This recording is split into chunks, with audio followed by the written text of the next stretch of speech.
All right, that's good to know.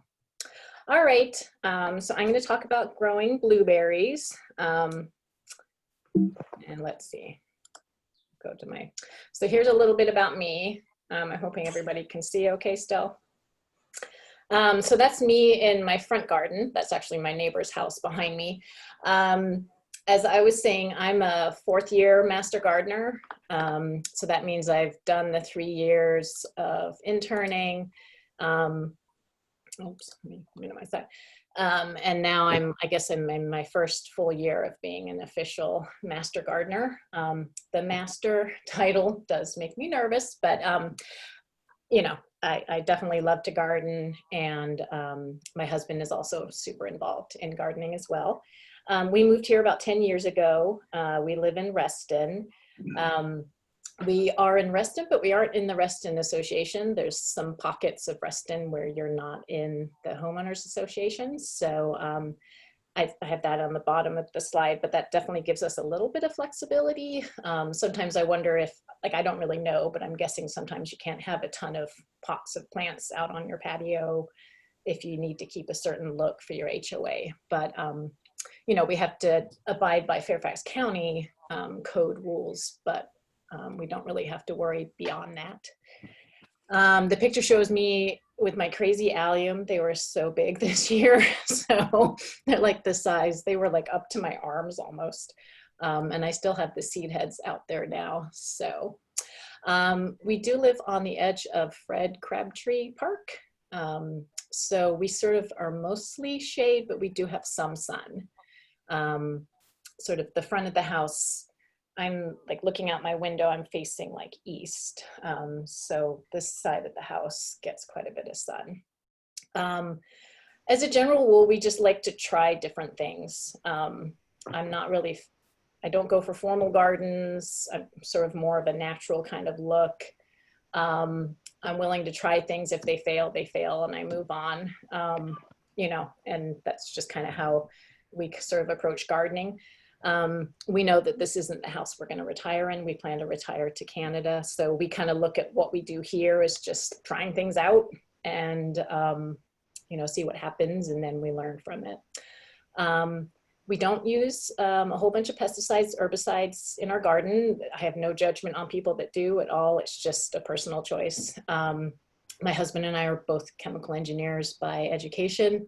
So it's almost like we know too much. And we had young kids, although they're teenagers now. So we just try not to, you know, have too many chemicals around, that kind of thing. So, but, you know, again, that probably leads to having more failures than we would like.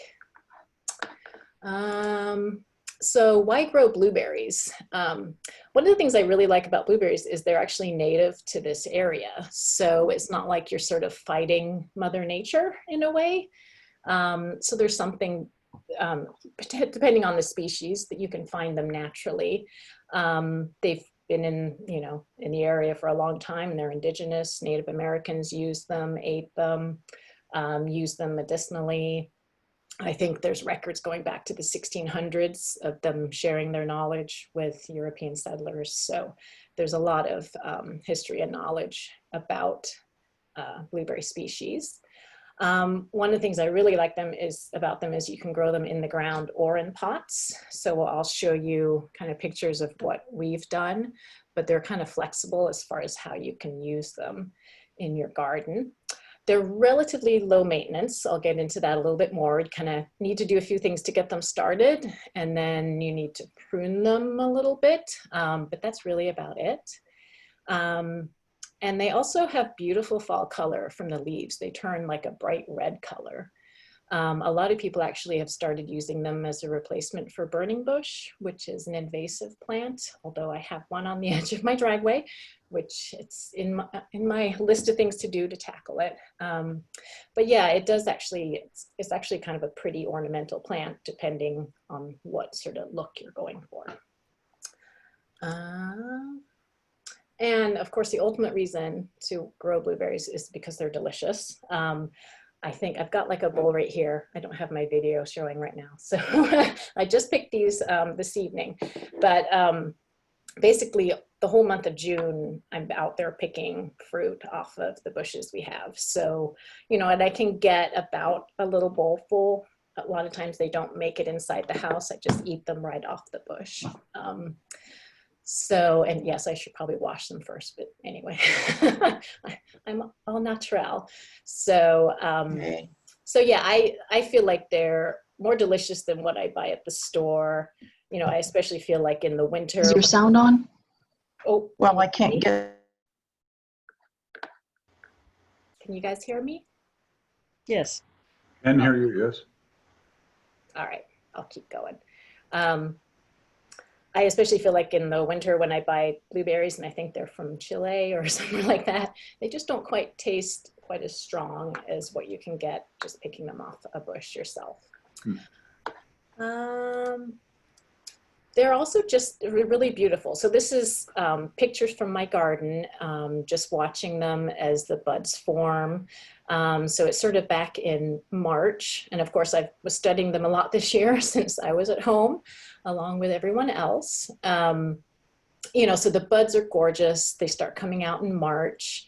And then in April, they turn into these really gorgeous little bell-shaped flowers. And the bees, you can watch the bees and the other pollinators just go on up into the flower. It's really neat to just watch. And then come sort of end of May, June is when, you know, all the little sort of green berries start turning the reddish color and then into the blues. So, I mean, they're just gorgeous to watch grow, and yeah, they're great. So some of the important factors for growing blueberries, you do need full sun. They can tolerate some shade. Where I have mine, they get sun for the early part of the day, probably from about 9 o'clock until about 3 o'clock, I'd say. So like a good full sun, they say, I think is about 6 hours. So if you can try and find a spot where you can get 6 hours plus, it's just gonna lead to bigger berries and more berries. As it seems like everything I grow, they like well-draining soils that are high in organic matter. I think there's every plant likes that, seems like. But they do, that is what they like to have. That can be a challenge here in Virginia with our clay soils, so I'll talk about that.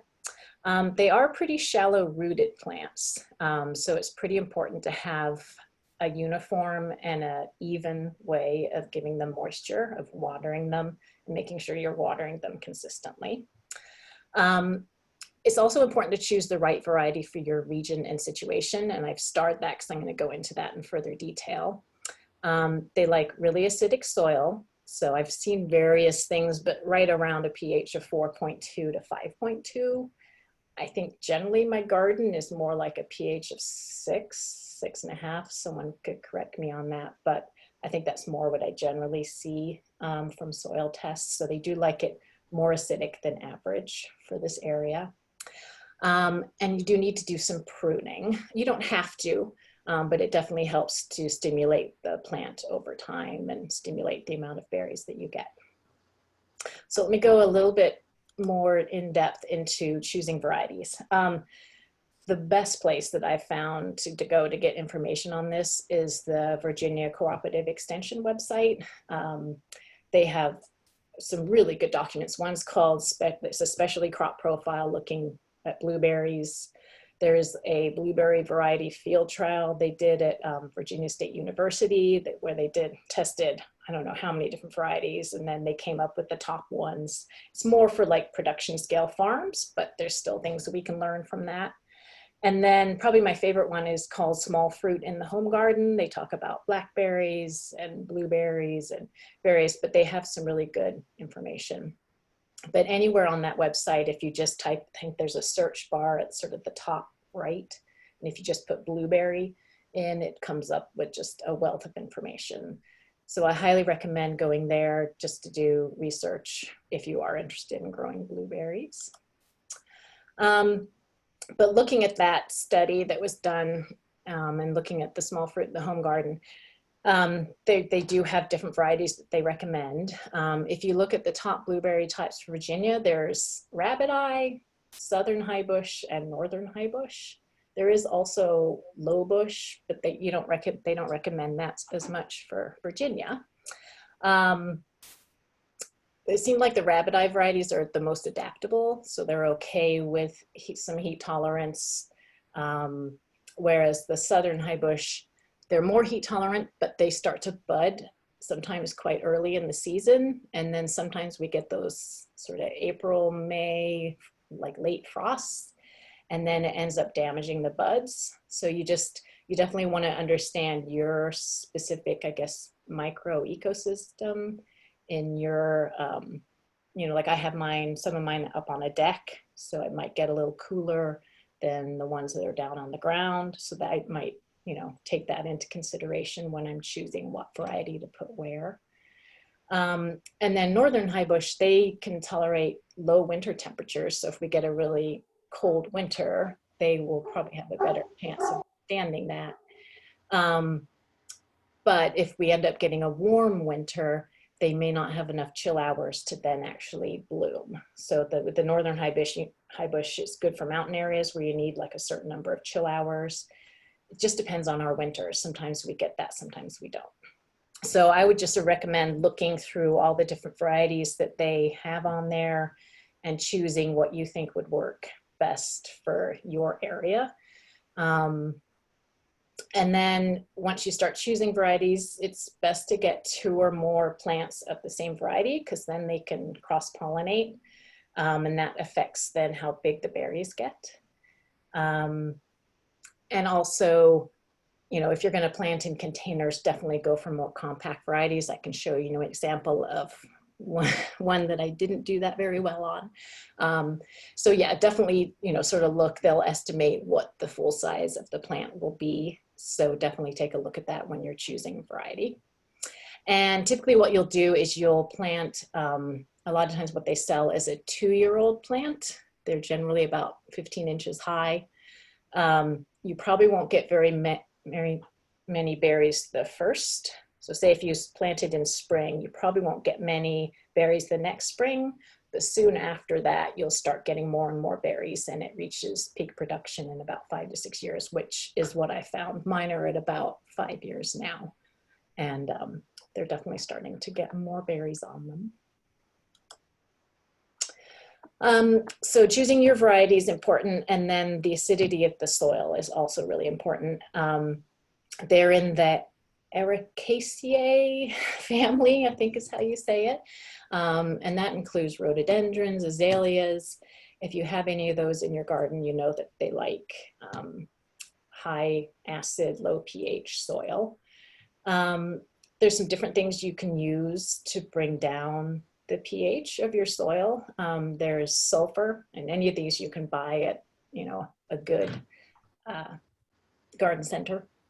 So you can use sulfur, peat moss, pine needles, pine bark.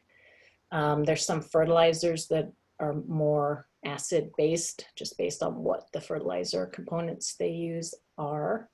I've heard coffee grounds, so I drink a lot of coffee, so quite often I'll just go and sprinkle the grounds on my plants. Like I said, I'm not always, I'm telling you what you should do. I don't always follow it. But it's sort of like it's something I have anyway, and I've read that it can help with lowering pH, and it has a lot of nitrogen in it. So, but ideally what you should do is, if you're thinking about growing blueberries, you probably want to prepare your soil about a year to 6 months ahead of time. So, get it tested, see what pH it is, and get it amended and the pH lowered, and have it in place before you then go and plant your plants in it.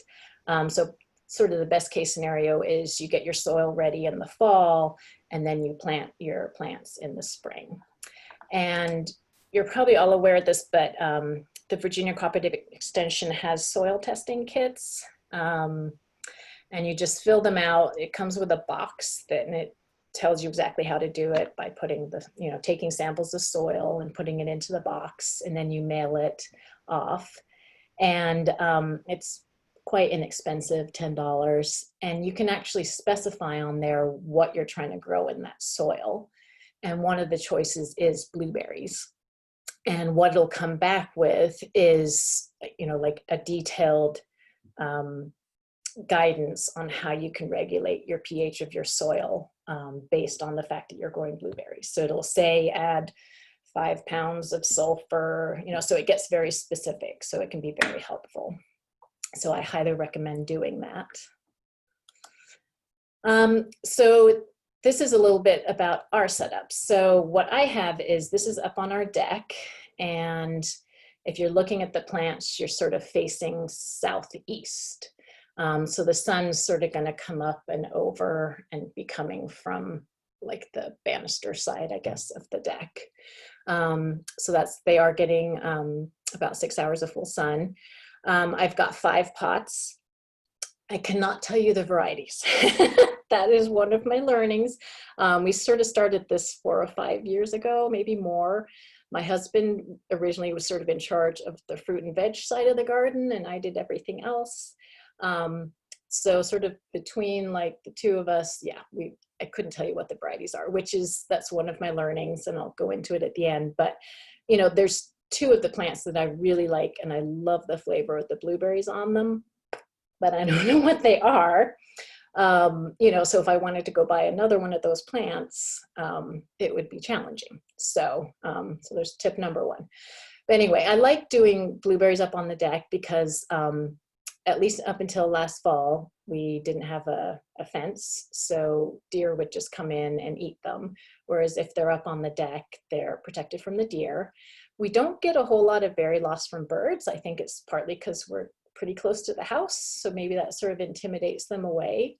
I mean, we get some loss, and I just kind of figure, well, we're feeding the wildlife. So, I mean, if it got really bad, I'd put, you know, pots are pretty easy to put netting over them to protect them. So that's an option. I find that it's easier to control the acidity because you're in like a contained space. Really easy to sprinkle my coffee grounds, or, you know, I renew the mulch every year, so you can always sprinkle some sulfur on it then. I haven't done a soil test. I did one 3 years ago just to check, and I'll probably do one again like this coming fall, just to sort of see where things are. I mean, with pots, you do get a lot of flow through, you know, so you do want to sort of keep checking your soil and see if the pH has changed. And I like having 5. I'd love to have more, but, you know, you can't go crazy. But it sort of allows you to have a range of varieties. So some of them might sort of produce berries earlier in the season, like early June. Some of them might be later June. So you've got, you know, weeks and weeks of blueberries coming at you. It also allows for some poor yield years. So I would say 2 of my plants this year are going crazy. They have berries all over them. The far one and the middle one are just covered. The one closest on the right doesn't really have any. It's kind of just taken the year off, I guess. I think sometimes when I prune them, it almost makes them biannual in a way, depending how much you prune them. And then the other 2 are kind of, they're doing okay this year. So, and that, you know, I'm fine with that. It's going to happen. There's so many factors involved, but having more than one plant allows you to just, you know, you just go to the next plant to pick your blueberries. This is the pot I use. Again, this is just personal choice. I use plastic pots. They're cheaper. Especially for the size you want for blueberries. You want like the 2-foot diameter, you know, and if you're going to get that in a ceramic pot, that can get quite expensive. But I really like the plastic pots. They're cheaper, and they're also lightweight. So if I need to move it around, I can. You know, I'm just dealing with the weight of the soil mostly. You always want to make sure your pots have good drainage holes. And I like to put my pots up on casters. So like the metal thing at the bottom actually has wheels under it. And that way, if I decide, you know, the one closest to the wall isn't getting enough sun, I want to trade it out with one of the other ones. It's not a huge deal at all to move it.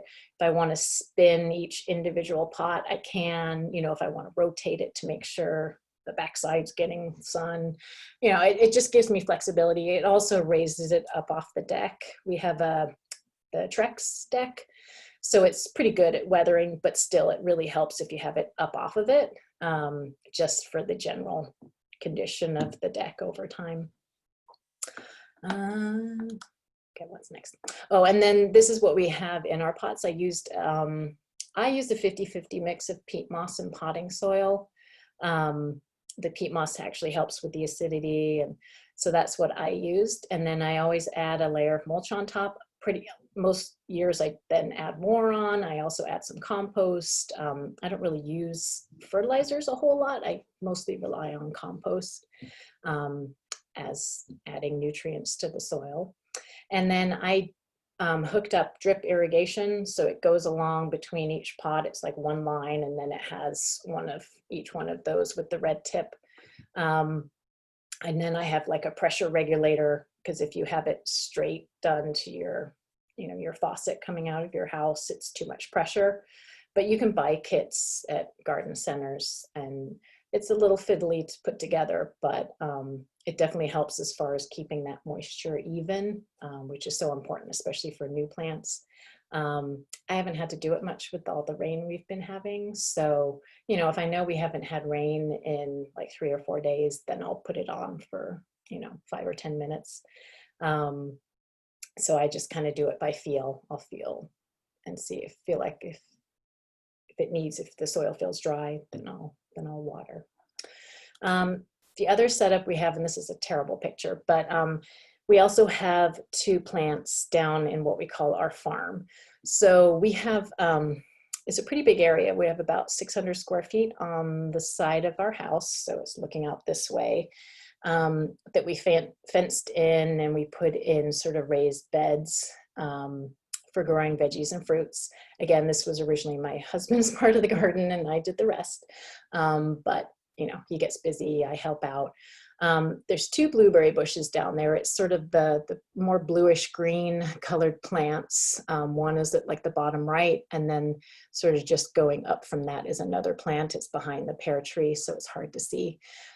We do grow a lot of different things. Again, we just try things. We have grapes that never do much because the Japanese beetles attack them. And again, we don't really do much to treat them. There's a blackberry vine there at the top. So blackberries are ripening right now. You can see we've got leeks that have flowered. A lot of our things start bolting if we don't eat enough of them. We also have currants. We have Juneberry or serviceberry. So yeah, we grow a lot of different things. But anyway, we have 2 blueberry plants in the ground there. We use soaker hoses in that area to water. It's really nice to water from the base of the plant versus getting water all over the leaves, because then it can lead to fungal infections, that sort of thing. I have noticed that birds tend to eat more of the berries down here. It's sort of further away from the house. It's kind of hidden. They're smart. They know what they're doing. But it is also harder to control the acidity of the soil. Like, it's right next to that pear tree. I don't want to mess with the pear tree. It's right next to the currants. I haven't done my due diligence I think currants also need acidic soil, but I haven't done my research there. So I don't do as much with them. They didn't really produce berries last year. This year they have a ton on them, but they're still in the green stage. They haven't turned blue yet. So I have a feeling I'll lose a lot of them, but we'll see. I just feel like I've had more success with planting them in containers, but it's, either way, I think it's a fine way to go. I've never lost blueberries over winter. Like, some people worry about growing things in pots. Like, we lost some figs over a winter that was really cold, that were in pots, but I've never lost a blueberry in a pot. But if you were worried about that, having them in the ground gives them a little bit extra sort of winter safety, just because the ground stays warmer. I do also think that clay soil down there does not help. We use the soaker hoses, and sometimes it takes a while for the water to go away. This is another view of those 2 plants in the farm. Again, you've got the pear tree behind them, and then there's the smaller one to the right and the larger one to the left. Again, they have lots of blueberries on them. They are starting to change color now that I look at them more. So, maybe we'll get more from them this year. And then the last thing with blueberries is pruning. Luckily, for the first year or so, you don't really have to do a whole lot. So it gives you a little time to research how to prune them. That's kind of how I look at it. You can really prune them anytime after the leaves fall off in the fall, and then before you start seeing the new growth happening in the spring. I generally, like after Christmas and all that craziness is gone over, I generally like to prune them like in January or February, because like I showed in that one picture, the buds are starting to come out in March. So I definitely want to do it before that. So for the first few years, you're really just pruning away like all those little, strands that are coming off, and any of the dead canes that are at the bottom, or any of like the really low canes. Like you don't want it sort of at the base of the plant. You want it to be springing upwards. But then as they mature, you can do more pruning. You prune out like the older canes at the base. You can tell which ones are older because they're sort of are grayer, whereas the new canes tend to be more green, sort of brown. So you can just prune right out the ones that are older. I will say, and I think it's on my last slide, I'm still learning how to prune.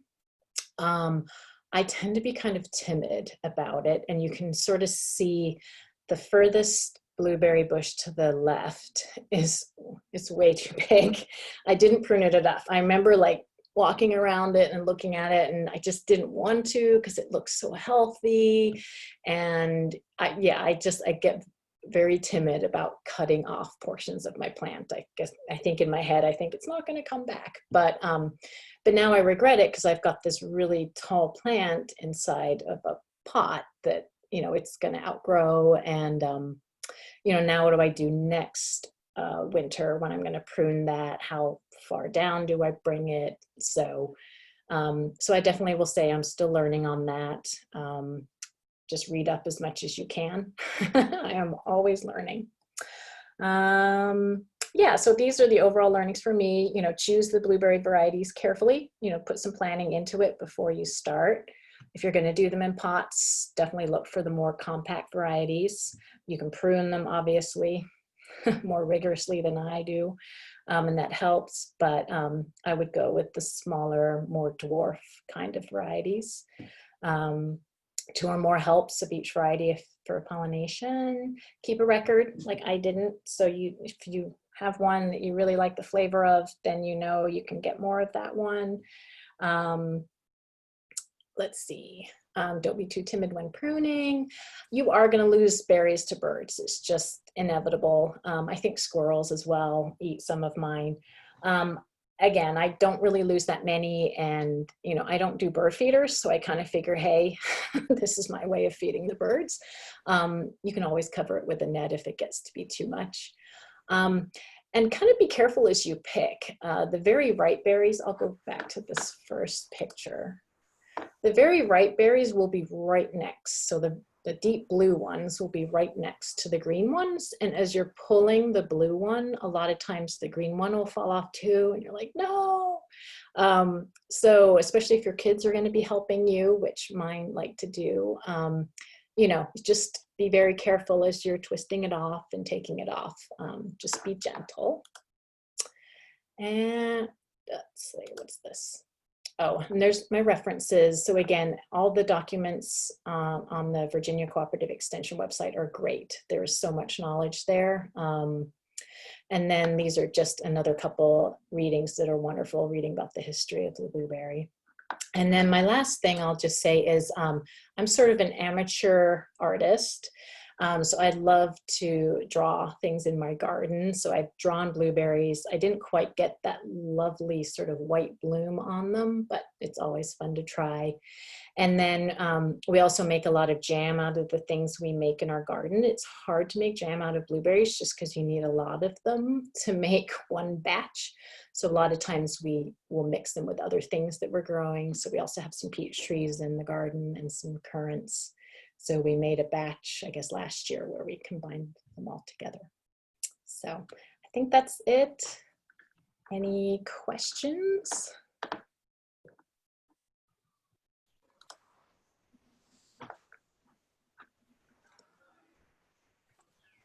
Anyone have any questions for Jane? That was a great presentation. Oh, thank you. I have no idea what time it is. Oh, I went way over. I'm sorry. You're fine.